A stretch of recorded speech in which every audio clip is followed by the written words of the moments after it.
What happens when the person at the top, the one with all the power and control, takes a moment to walk in the shoes of those beneath him? What happens when a CEO who has never truly known hardship meets a person who has fought with life in ways he never could imagine? Let's dive into a story where truth is uncovered, hearts are opened, and a real difference is made. Henry Cooper was a name known by many in the bustling city of Arlington. He was the CEO of a thriving chain of restaurants that had earned a reputation for serving the finest meals, while also being recognized as one of the most successful businessmen in the area. His life was everything he had ever dreamed of. He owned a luxury house, had a fleet of cars, and spent his weekends traveling to exotic places. Life was comfortable, predictable, and in many ways, perfect. But Henry wasn't always a man of wealth. There was a time when he worked his way up, struggling like everyone else. His story began from humble beginnings. He started as a dishwasher at a small diner, working endless hours for barely enough to survive. But now, with decades of hard work, he had achieved everything he ever wanted. The only problem was that, in the process, he had forgotten what it felt like to truly struggle. Henry had always prided himself on being a fair leader. But somewhere along the way, he had lost touch with the people who had helped him get there. He no longer understood the weight of the daily grind, the uncertainty, the sacrifices people made to just get by. And so, with the idea of reconnecting with the heart of his business, Henry decided to do something he had never done before. He would go undercover. It wasn't easy for Henry. As the CEO of a multi-million-dollar company, he was used to being in control, used to being recognized and treated with respect. But this time, he wanted to see his restaurant from a different perspective. He knew it would be uncomfortable, but he felt it was necessary. One evening, he stepped into a plain jacket, tucked his business cards away, and donned the persona of John Miller, a regular guy just looking for a good meal. He slipped through the back door of one of his restaurants, blending into the shadows, hoping no one would recognize him. As he walked in, the restaurant was busy. The clattering of plates and glasses filled the air. The hum of casual conversations surrounded him. He made his way to an empty seat in the corner, watching his employees work hard, unaware of who he truly was. The waiter approached him, a young man named Leo, who smiled and took his order. Henry noticed the way Leo moved with purpose, but there was something different in his eyes, something tired. While waiting for his food, Henry noticed an older man sitting at a table near the kitchen entrance. He had a rough look about him, like life had weathered him down with no mercy. His clothes were worn, and his face held the sort of sadness that only comes from years of struggling. Yet, there was a quiet strength in his presence, something that made Henry curious. The man was eating alone, poking at his meal as though it held no real meaning. Henry's curiosity got the better of him, and he decided to listen in. It wasn't long before the man began speaking to Leo, the waiter, who had stopped by his table for a brief chat. "I used to own a place like this, you know," the man said, his voice rough but steady. "Had a good run, too. People loved my cooking. But then life happened. Lost my business, my house, everything. I'm still fighting, trying to hold on, but it's tough.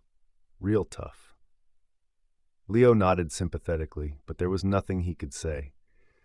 The man continued, his words growing heavier. "Sometimes I wonder if it's worth it. You get up every day, fight to keep your head above water, but it feels like you're drowning, you know? People don't see it. They don't see the scars from the fight. They just see the man who's got nothing left. But I've got one thing left. My heart. And I'll keep going, even if it kills me." Henry felt a lump form in his throat.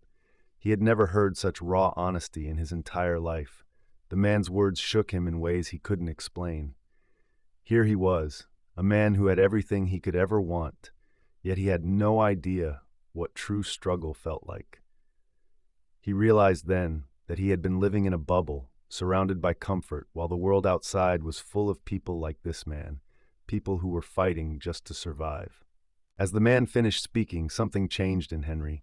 He couldn't shake the feeling that this man, this stranger, was someone who had a story that deserved to be heard, someone who had more to offer than just his struggles.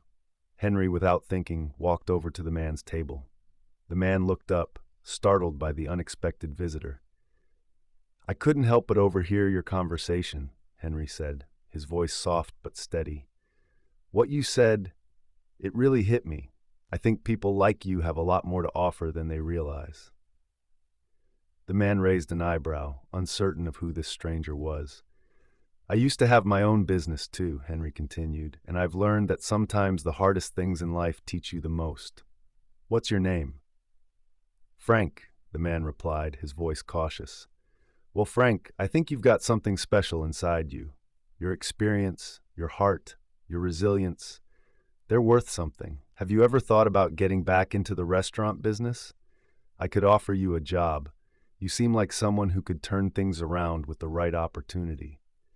Frank stared at Henry, disbelief in his eyes. "You're offering me a job after what I've been through?" "I'm offering you a chance," Henry said, his voice firm. "A chance to show the world what you're made of."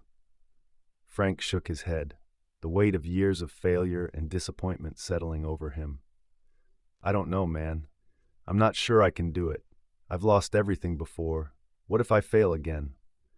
Henry placed a hand on his shoulder, offering him the kind of encouragement Frank hadn't felt in years.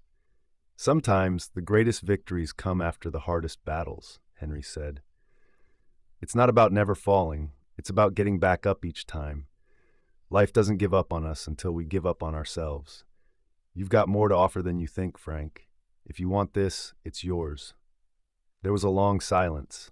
Frank looked down, his eyes cloudy with uncertainty, but then, slowly, he nodded. "I'll give it a try," he said quietly. "I've got nothing left to lose." Henry smiled. "That's the spirit. You'll see. We'll make it together." Over the next few months, Frank became part of Henry's restaurant team. At first, it wasn't easy. Frank had to rebuild his confidence, to trust in himself again.